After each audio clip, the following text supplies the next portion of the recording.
அடுத்து அனைவராலும் எதிர்பார்க்கப்பட்ட ஒரு மாகாண சபை தேர்தலாக வடக்கு மாகாண சபை தேர்தல் திகழ்கிறது. குறிப்பாக இலங்கை மாத்திரமல்ல, இந்த வடமாகாண சபை சர்வதேசத்துடைய கவனத்தையும் ஈர்த்திருக்கின்றமை குறிப்பிடத்தக்க விடயம். மாகாண சபை முறை உருவாக்கப்பட்டதன் பின்னர் வடக்குக்காக நடைபெறும் முதலாவது மாகாண சபை தேர்தலாக இது அமைகிறது. குறிப்பாக வடக்கு கிழக்குக்கு பிறகு 25 வருடங்களின் பின்னரே முதலாவது தடவையாக வடக்கு மாகாண சபை தேர்தல் நடைபெறுகிறது. யாழ்ப்பாணம், கிளிநொச்சி, மன்னார், வவுனியா, முல்லைத்தீவு ஆகிய மாவட்டங்களில் இந்த முறை 906 வேட்பாளர்கள் களத்தில் இறங்கியுள்ளனர். வடமாகாண சபைக்கு 36 உறுப்பினர்கள் தெரிவு செய்யப்படுவதோடு 2 போனஸ் ஆசனங்களும் வழங்கப்படுகின்றன. மாகாணத்தில் 832 வாக்கெடுப்பு நிலையங்கள் நிறுவப்பட்டுள்ளன.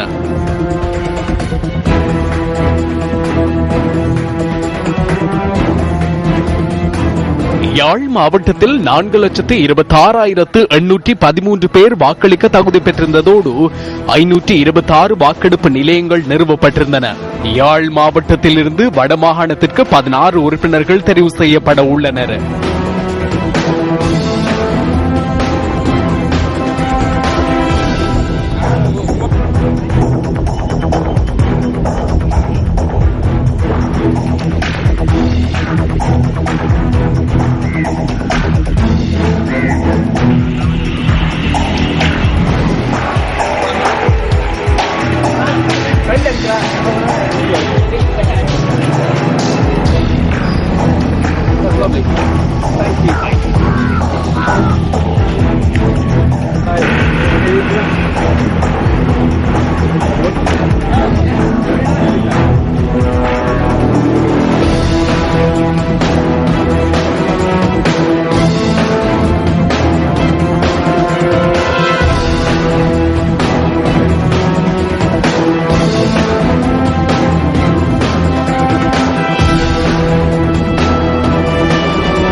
மன்னார் மாவட்டத்தில் 70 வாக்களிப்பு நிலையங்கள் நிறுவப்பட்டிருந்ததோடு இந்த மாவட்டத்தில் 75,737 பேர் வாக்களிக்க தகுதி பெற்றிருந்தனர். வடமாகாண சபைக்கு 5 உறுப்பினர்கள் தெரிவு செய்யப்பட உள்ளனர்.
வவுனியா மாவட்டத்திலிருந்து வடமாகாண சபைக்கு 6 உறுப்பினர்கள் தெரிவு செய்யப்படுவதோடு 89 வாக்களிப்பு நிலையங்களில் வாக்கெடுப்பு நடைபெற்றது.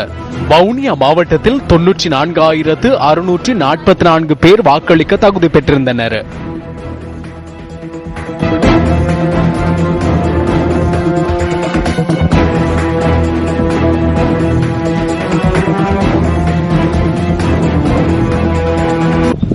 இந்த முறை முல்லைத்தீவு மாவட்டத்தில் 52 வாக்களிப்பு நிலையங்கள் நிறுவப்பட்டிருந்ததோடு 53,683 பேர் வாக்களிக்க தகுதி பெற்றிருந்தனர்.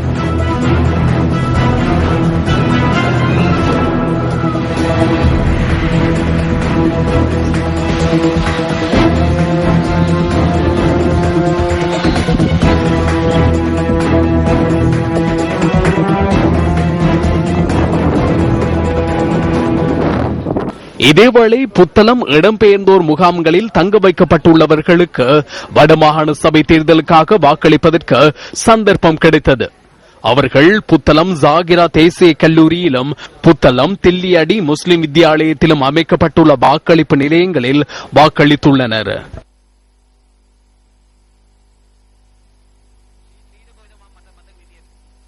வடமாகாண சபை தேர்தல் தொடர்பில் மக்கள் இவ்வாறு கருத்து வெளியிட்டனர்.